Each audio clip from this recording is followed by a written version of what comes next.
So, good afternoon, then, ladies.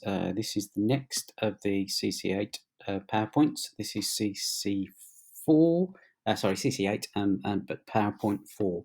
We're going to be looking at government policies that help to address negative externalities in markets. We're going to be looking specifically at indirect taxation and also minimum prices in this particular narrated PowerPoint. So without further ado, let's crack on. So first things first, I'm just going to bring myself up a bit and basically we'll take a look at the full PowerPoint. So we're going to look at policies to help address negative externalities. We've been talking about externalities previously, and here are some policies, government policies, government tools that they can use to try to address negative externalities. Okay, the first one is indirect taxation. So we talked quite a lot about taxation, but we talked quite a lot about direct taxation in the past in terms of how the government raises money to fund its activities. In this instance, we're using indirect taxation to try to address negative externalities. So the economist pictured on the right-hand corner of the slide is a chap called Pigu, and he recommended that we use indirect tax to account for externalities and to somehow internalise the externalities. So in some instances, we might raise the price by taxing it more heavily to reduce the output of the good and to achieve a social optimum. So as he quoted there, a tax levied upon each unit of pollution in an amount just equal to the marginal damage that it inflicts on society. It is the level that we should be looking for to achieve an efficient level of output. So we're talking about page 27 in your booklets, in the CC8 booklet, and there is a definition of an indirect tax, an expenditure and sales tax, and it also goes into a number of different areas that is worth just having a look at on page 27 in your booklets. So the definition of an indirect tax, that's where it's imposed on producers, in this case suppliers, by the government, and that's very much in contrast to direct taxes, which basically is down to the amount of income or corporation tax or profit that an organisation is making. And those are levied basically on households and firms. Okay, so these indirect taxes in this case are also known as expenditure taxes. And these are basically imposed on expenditure, and in this case what they do is raise the cost of the firm to supply certain goods and services, so essentially shift the supply of those goods, the supply curve to the left, and the vertical difference between the two supply curves, those without tax and those with tax, basically measures the amount of tax being charged, which obviously makes a reasonable amount of sense, doesn't it? So different types of indirect tax rather. The first one is an ad valorem tax. Okay, so that's where a tax is levied as a percentage on the value of the good. Okay, so if we take VAT as an example, that's an ad valorem tax. Okay, so in this instance, most goods that are vatable, well, any goods that are vatable have a 20% VAT charge. Admittedly, during pandemics and recessions, sometimes those VAT charges are reduced somewhat in terms of the percentage, but they are still based on the value of the good. There are also specific or unit taxes. Okay, so that's where the tax is actually applied on volume, like excise duties, for example. Okay, so the amount of tax levied doesn't change with the value of the good, but with the amount or the volume of the good purchased. Okay, so think about excise duties on alcohol, tobacco, and petrol as an example. In terms of how you might show those tax diagrams, in terms of how they might affect matters, again, I'm just going to move myself up there a fraction so you can see the graphs slightly better. So the ad valorem tax, as you can see, we've got an equilibrium here, an equilibrium point where supply equals demand at Q star and P star. I think it's a star, looks like a star, it's a bit unclear to see. But basically, you can fundamentally see that where we have our supply, when the ad valorem tax is added, then we don't have a parallel line as such to the supply line, because it obviously varies with the value of the good. Okay, so but you do see in this instance that the supply of the good is significantly reduced. If we take a unit or a specific tax, you can see that it's a parallel line to the original supply line, and so effectively you can see that as to the level of supply, once the new tax is included or is paid by the supplier, means that less is produced as a result. So it's a means by which the government can reduce the supply of a good that is maybe or service that is that has some sort of negative externality. So, in terms of who pays the tax, where does the burden lie? You can see in this diagram where we've actually just drawn out in a little bit more detail the effect of the reduction in welfare or the dead weight loss in some instances of that caused by the externality. But in this instance, we're showing that the tax that is trying to address the externality, essentially is shared between both the producer and the consumer, dependent on the level of where the equilibrium point is. Clearly, in this instance, the producer, anywhere above that equilibrium point, they are, or below that equilibrium point, that is the producer's share of the tax. But anything above that is obviously the consumer's share of that tax. Okay, so the incidence of tax will fall partly on the consumer and partly on the producer. And that's given a little bit more room to breathe on page 28 in your CC8 booklet. Okay, so that's drawn out for you. And then there are some questions for you to answer based on page 30. Okay, so what is the original price? I won't read through those, but they are all included. All of that information is included on the chart, and it's just a case of attempting to assess where the original price was. What was the effect of the tax on the supply curve? And essentially, as we go through all of these things, this addition of tax or the application of the minimum price for certain goods that may have a negative externality are designed to try to address these issues of the negative externality and bring into account the not just the marginal private cost, but also the marginal social cost involved in these scenarios when we're trying to decide how many are produced and whether those goods should be produced because of the negative externality. Obviously, one of the other things we need to bear in mind in terms of this tax incidence is also the effect that might have on both demand and supply, and that's going to be down to elasticity of demand and supply. And remember, we've done lots of work on elasticity, both of demand and supply. So in this instance, obviously, we've got to consider a number of different scenarios. Okay, so in this case, if demand is elastic, obviously the price has changed. Who is going to have the highest incidence of tax, i.e., who is going to be paying the majority of that tax that's being applied. So clearly, dependent on the good and the level of demand, elasticity or inelasticity, that will have an effect. And the same applies to suppliers in terms of their willingness to supply, whether they would be willing to carry on supplying or produce more or less, dependent on the level of tax that is being applied. So there's a table for you to complete on page 29. And this is obviously testing a little bit of your knowledge on demand and supply analysis, and just making sure, I said, a bit of a revisionary activity too. So we'll give it a bit of time to consider that and see how you get on. Okay, so there's another task for you there where we've essentially got a supply curve, and we would like you to draw either a specific or a unit tax on that particular example there. Show the incidence of tax, and this is really just practicing the activity or practicing drawing the activity or the incidence of tax in this instance, where we're talking about inelastic demand specifically. Okay.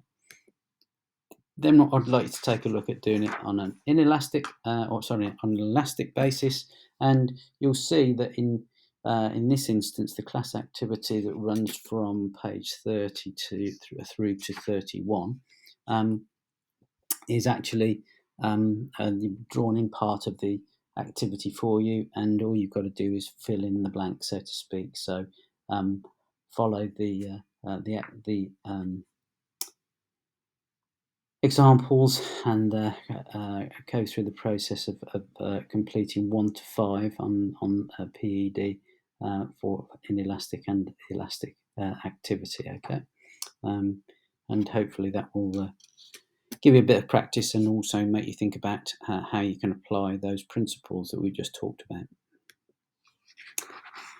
Okay, so obviously the what we just described on both elasticity, elastic demand and inelastic demand is obviously to some degree also shown here, in that you can actually draw in on activity 1. I'm just popping back to activity 1. That is giving you some ideas as to how you might go about constructing the diagrams as such. So if we take a look at activity 1, and I'm struggling to find that actually in terms of that's not activity 1. Let's see what activity 1 is.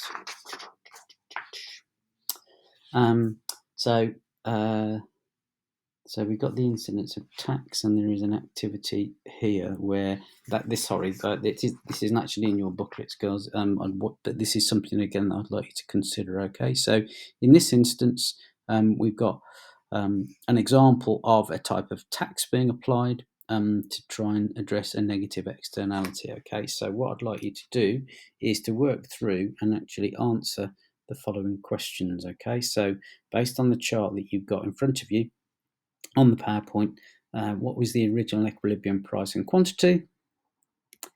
What's the new equilibrium price and quantity once the type of tax is added?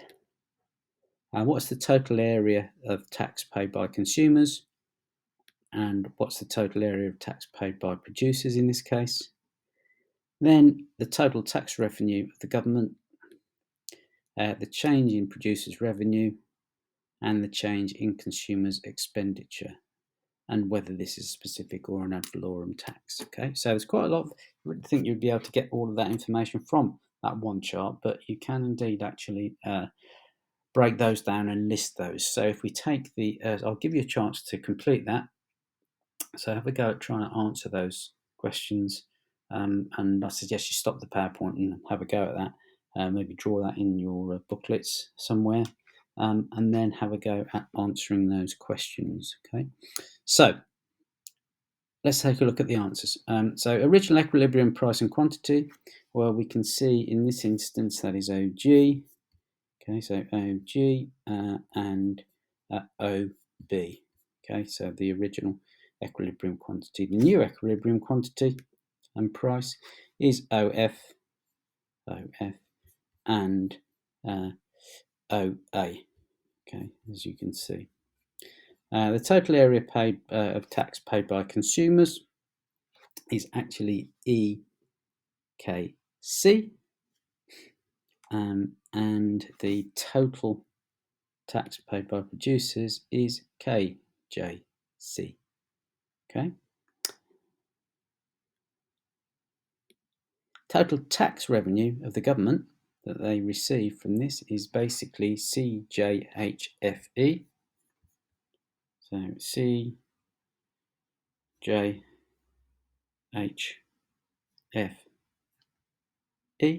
So that area there. The change in producer revenue is basically OBCG. OBCG. Take away OAJH. Okay, so that's the change in producers revenue. And the change in consumer expenditure in this case is FECG minus CGOB. Okay. And finally, is this ad valorem or is it specific? Well, it's ad valorem, isn't it? For the very reason we talked about earlier, where we've got tax being charged on the value of the good or service, and hence this line that is actually going off the parallel from the original supply curve. Okay, so let's move on to page 34. As much as anything, this is just trying to give you some practice in how we might go about these examples. And in this instance, I think that is actually page 32 rather than page 34, so I do apologise. But you'll see that you've got a question there, and it's in your booklets. Diagram. In the diagram, SS shows a supply curve for whiskey without an indirect tax, and STST the supply curve for whiskey, which includes a specific indirect tax imposed by the government. Okay, so again, it's giving you the activity, it's giving you the scenario, it's giving you the actual drawing. All you've got to do is answer those questions. So identify the amount spent on whiskey before it was imposed, and go through the process of what we've just done previously to have a go at answering that question. Okay, so like I said, that is actually on page 32 in your booklet, on the 34. So the slide I've actually labelled is slightly wrong, but I will change that for next time. So on page, this again is not on page 34, it's on page 32. There is another activity there which actually gives you some information on the price, on the quantity demanded and the supply demanded, or the quantity supplied rather, and I need you to draw that in those supply curves. Okay. Now in this instance, there is a scenario where the government is now going to impose a specific tax of £3 per unit. So again, drawing it from scratch from that data, then have a go at answering those questions. Okay, so there are 8 questions for you to have a go at based on that data. Let's take a look then at the issues of advantages and disadvantages of using indirect taxation then. Okay, so again, when we're talking about using indirect taxes to try to address negative externalities, being able to understand the advantages and disadvantages and being able to argue both is obviously quite important. So let's take a look at the advantages then. Okay, so if we got let's take it with the first one. Indirect taxes are often placed on goods that have got inelastic demand, which means that they're going to provide strong tax revenues. And those can be collected and then assigned to a specific area of spending. So clearly that can be quite a good revenue generator for the government. Okay, so if we've got high levels of demand that aren't necessarily going to be hugely affected by price, then that's something that we can, as a government, use to our advantage. Okay. Effectively, what we're doing is using the price mechanism and then pretty much leaving it to consumers and producers to adjust their behaviour. So by increasing the price of a good or service, that then changes the level of demand, dependent on the level of elasticity, of course. If we're trying to do that, if the government is being successful, then if it applies the correct level of taxation, and clearly that in some cases is going to be a little bit of a suck it and see job, so they will try and assess whether that will be the correct level. That should, if it's done properly, it should internalise an external cost and make it a more accurate reflection of the impact of that negative externality, and what effect that would have on price and quantity that is consumed. Some of the disadvantages, clearly, if we're talking about indirect taxes and they're often placed on inelastic goods, then the quantity demanded may not fall very much unless the tax is a very large amount. So it effectively reduces the impact of the tax measure in terms of reducing the externality. The other thing that we should consider is that it's quite difficult to place a monetary value on the external cost, and that makes internalising the externality quite difficult to get that calculation right. And the other issue is that obviously indirect taxes, as we've talked about before, tend to be slightly regressive in their nature, and that means that they tend to take a larger percentage of poorer people's income as a result of that. The other thing to bear in mind is that if UK firms are concerned as far as international competitiveness is concerned, then the extra cost that the indirect tax would have and would create is going to increase costs for those producers, and in some cases that might make it more difficult for them to compete with foreign competition. So it's another thing to bear in mind. Okay, well, that gives a reasonably balanced view, both the advantages and disadvantages of using indirect taxation to try and address negative externalities. So let's move on and take a look at the next thing. Okay, so there are a few examples that I'd like you to have a look at. Okay, now in this instance, if we move on, in this case, to look at the sugar tax, then there are some videos that I'd like you to take a look at. Both there's one by Jeremy Paxman, which is a Newsnight video, I believe. There's a Guardian video, and also a budget for 2017 video. Okay, so a little bit of narrative there, talking about what the government was trying to do, introduce this sugar tax back in April 2018. And it was about trying to address this issue of obesity and the fact that soft drinks and high levels of sugar in drinks is one of the issues around why obesity is increased. Not the only one, but it's clearly one that is one that needs to be considered quite sensitively, and also needs to be addressed in terms of the extra costs that this might have as far as society is concerned. Okay, so the first thing to do is to take a look at that, at the details, take a look at those videos, and then talk about what you believe the negative externalities of high sugar drinks are. So I'll leave you to give that some thought. If we take a look on page 35 in your booklet, or in fact 34 and 35, there's 34, there is actually an activity using indirect taxes to reduce the welfare loss of negative externalities, and there's some questions for you to have a go at, to do with the concrete industry as an example. Okay, but then this issue around sugar drinks, high levels of sugar drinks, the sugar tax. This is specific to the UK, but it's not the only place where that's been done. Okay, so there's some, again, more details on the UK sugar tax, and then advantages and disadvantages with that particular sugar tax. Okay.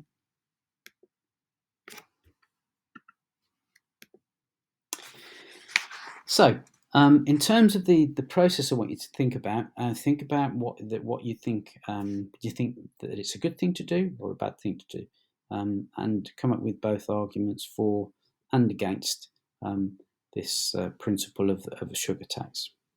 What do you think the success might be dependent on, and what other measures could the government introduce? Well, clearly, this is a sort of judgment type paragraph or questions that you might be trying to answer in a long question, where if you can think about what you believe your strongest argument is, and also what these things are going to depend on and what other measures, well, that's essentially almost the DIPS process that we've been talking about, isn't it? Okay, so there is some quite nice structure, some quite nice examples and links within your booklet on page 35, and also using the PowerPoint. Try and answer those questions, try and put together maybe an argument if you were going to get a negative externalities type question on what the government might do about a particular example.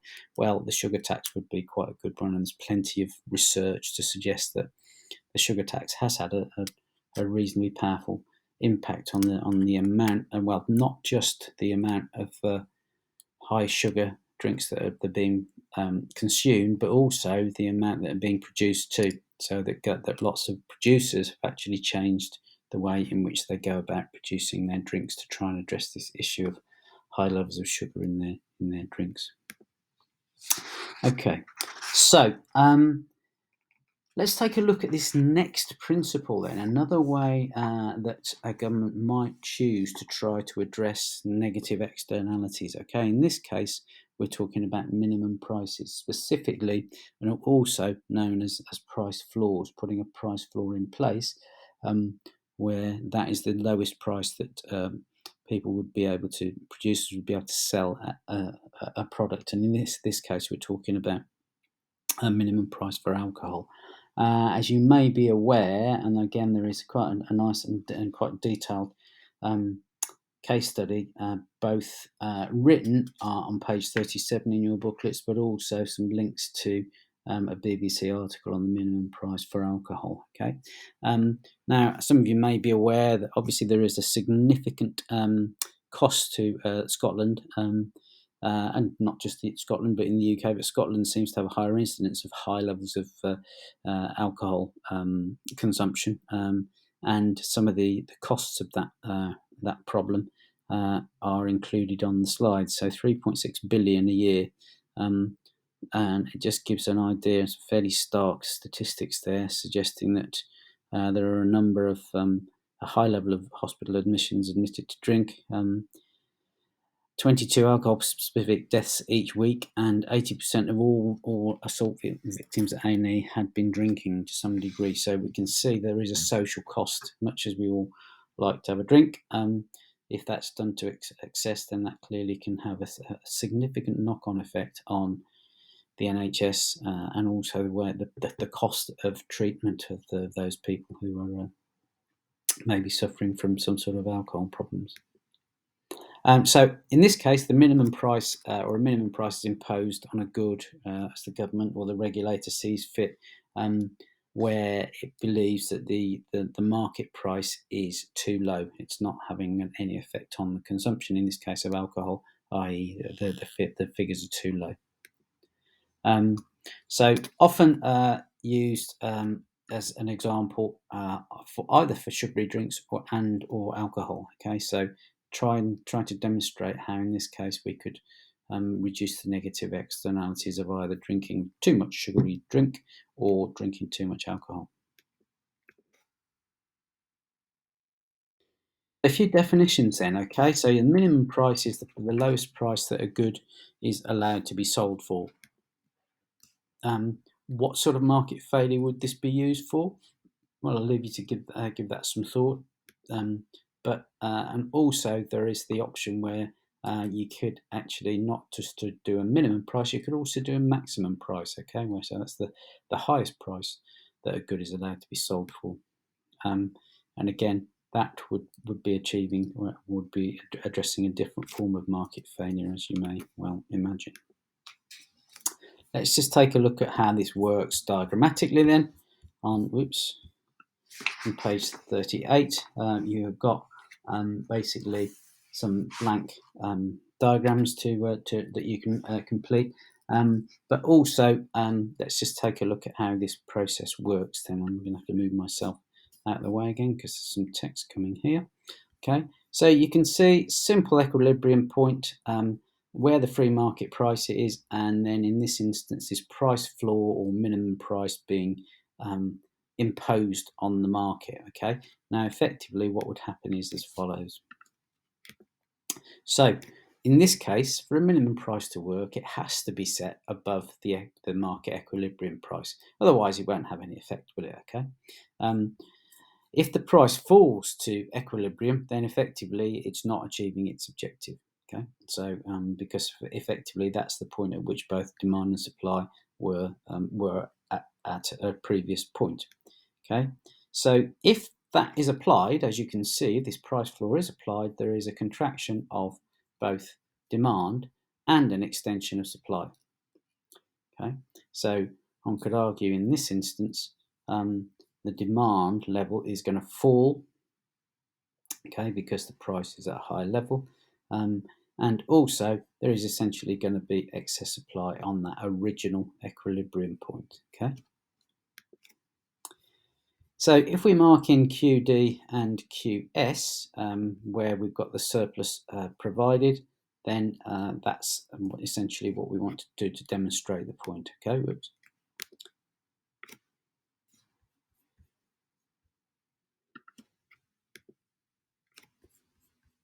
So clearly, again, in the same way as we looked at the arguments for and against of taxes and indirect taxes, and we need to also consider this same principle for a minimum price. In this case, maybe for alcohol, the arguments both for and against.